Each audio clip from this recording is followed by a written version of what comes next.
Don't waste time. 2021 e woni me bi ho. 2020 we still time woni me pii ho. But we nyame adom. We year free 2021 the year shene 2020. We year free 2020 mo the year shene 2021 mu a. Ewrade waye bi. Ye bedo no akwesi owu dem. Bibie ni wobetimi atete me ne Kristo do yi mu.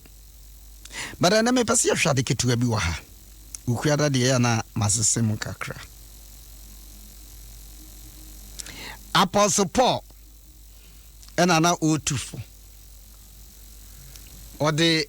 na adwuma ebe wiye no. Okan 2 Timothy chapter 4 verse 4 ede ba for manase verse 6. Timothy enwoma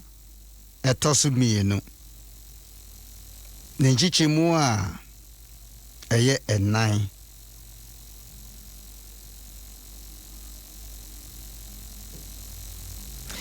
Second Timothy chapter 4 verse 4, 6 ede bani nyina no to bo asna kenkan. Atifi no watwere se Paul awieye ano ara na nyuma. Eduru baabi no Paul eni ginai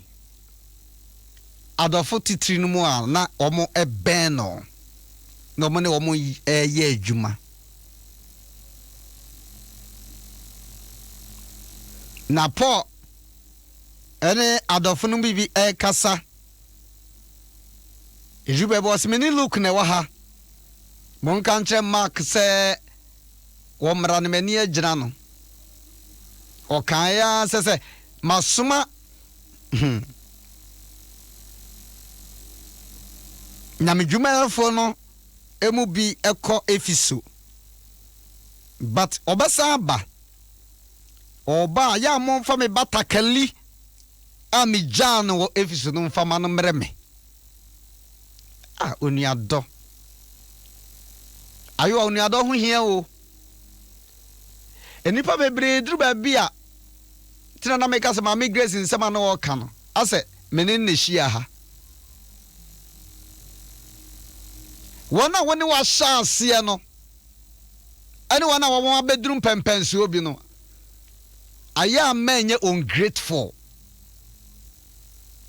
to them. Enti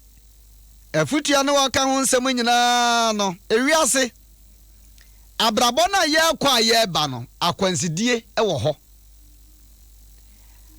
ye na ma ye kobe ayo aponchi ntimi besi ukwan akukọ ntimi kira de ye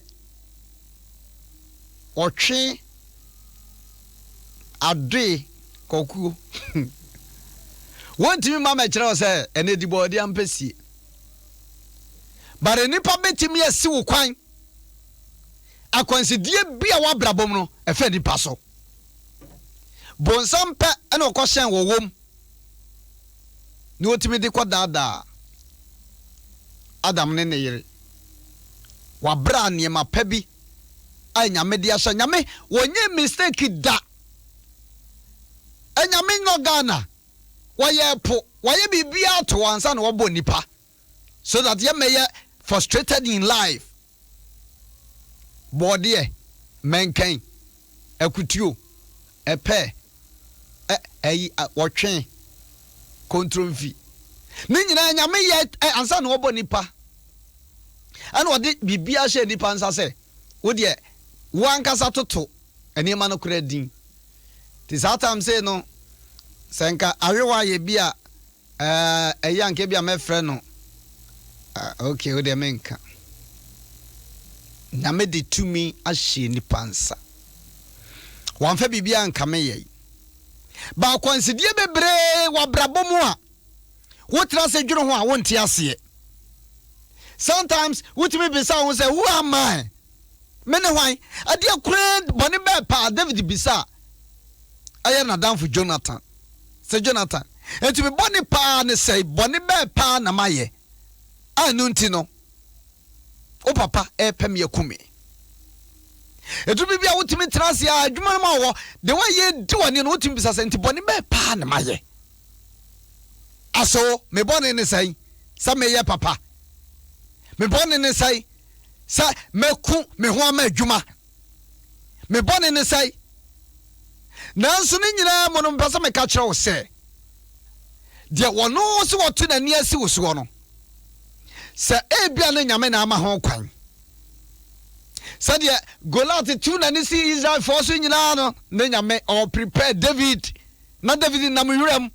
na wo to tai na wo to nyina no no onim se se no de prepare de Goliath so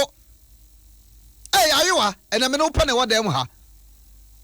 sana de David namu abrabom nyina ne nyame prepare no wo gumu no abra wontimi ya so obetimi akwakoku Goliath kra no so de batakari ni atade ama ne nyina no so wo menye men so nhwe mentimi nhye no de ne ho to awurade so tai na wo sia to sisreba no ato tai no akọ can you imagine na hona twane say 2 Timothy chapter 4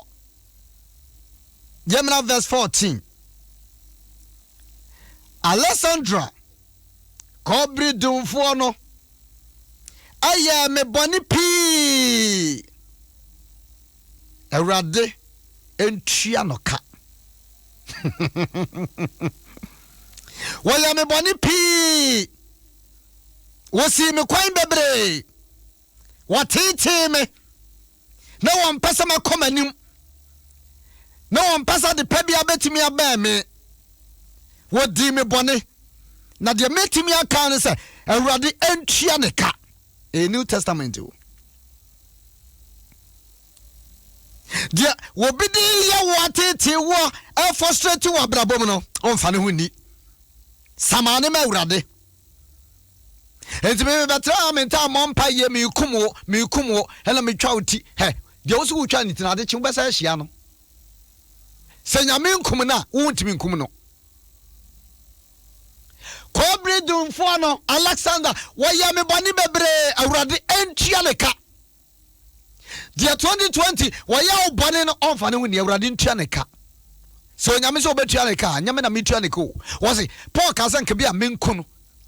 nanso wo se Awurade entua ne ka de ode ya me nyina chi no Awurade entua ne ka wenti waya ne nyina wie no sa to aso Sadia ni nyuma etie verse 15 wono ana ono enso hwe monhwe mo ho yie awa ne ho ayewa enkofo bi wa 2020 niema bi omode yeye no hwe ho yie wo mo ho awotwerenum nyama mtwereye enti no otufo monhwe mo ho yie wo sa Alessandra no ho waya mimi boni pi minim kwafo bia ya me boni pa metu aka cho se hwe hu ye won ho some people are dangerous metimi aban wa brabom metimi ajiwa no asibone metimi ayama wanhwe ya ka kura metimi dia be krasew metimi ayase apase yi life free ho enti afutu ade man say monhwe mo ye wasafo no ho nyese nipa ne sensere kire on kire so po asem o nyese nipa no a kire no ye good man kire so po asem good afternoon oh how are you okay am ofra no to say hey enipa se won sro nipa wo ba bia obegina me pesa wo de hye wadwum ma woni da so Yesu say wono obe wiase no wanfa no want ni paso because ohun de woni pam Yesu say area boy na Pharisee fo ahia o mse mumia hye dan ko bisa no ne enkoto so na no Yesu na okra tumi be na wo de ye adwuma no na Yesu say menso mimi Samuel John the Baptist tumi be na ono de edru ba bia question to question na nsem nyina na obi toma wa obeyi ano. Be sensitive. Ewiase na ye na ma ya akọ no wo bi ban ye pa ba wo mpa wo yie wo betu ayo ma mpaniri de oban wo no wo adan ya na metimi trase ya na bisa so wona mo kana Japan ya na information wo nya free he eye nipa ani ye de koma no sije ka sem bi da bia ende me bona basopa wo se wo mo a wo mo kan kofo ho asem kire wo no san kofo na so na ka ho so ho asem kire nkofo enti se won hia dia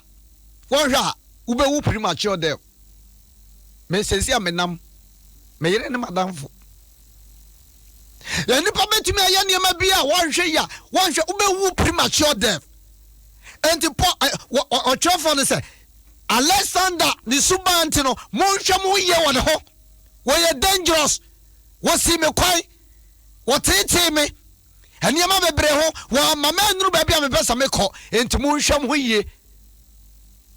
mo baba obetimi asim kwan mamo me no na urade ntia ne ka sade na dwumate obi biara wa na adwene se what till 2020 no asaye na adwene te se sade Misraimfo chase Israel foi na nyame ka omugu pom no nyame awotua ka no mesi nyame betua obi a wasi wonhira ho kwan nyame betua ne ka de washada de nam ne so sunti de beba no twene se onie ana mo bi so ana mo aware agu a wonnie obi na kwakeka nsam bia wo chia wonsam ade ko benkum ko nifa agye wano si bone aka kire obi say na wo kan ye wabra enim wonnie won fa woni da awrade ntia ne kasa de na dwumate ene ukuada me na madam pai ba no e community for central assembly of God de ukuada na msoma ye what dia waso asori atia wo no won fa ne woni wo de ma wanya ne anyi wodi mfra dwumam awrade betua ne ka obi aya me ayi obi ade ma papa na betre fie mo tinisio ankwala bese ansu kura guno so ma men so ntenase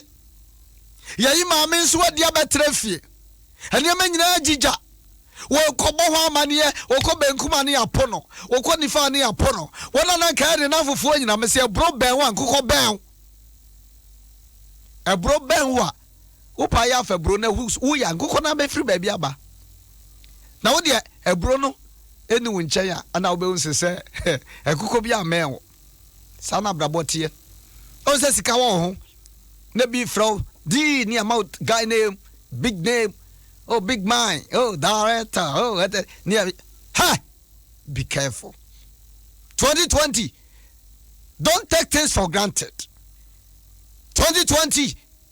And I will take things for granted. 2021. Don't take things for granted because obane for nani abre. I can't enko. Nanka wabubu ago.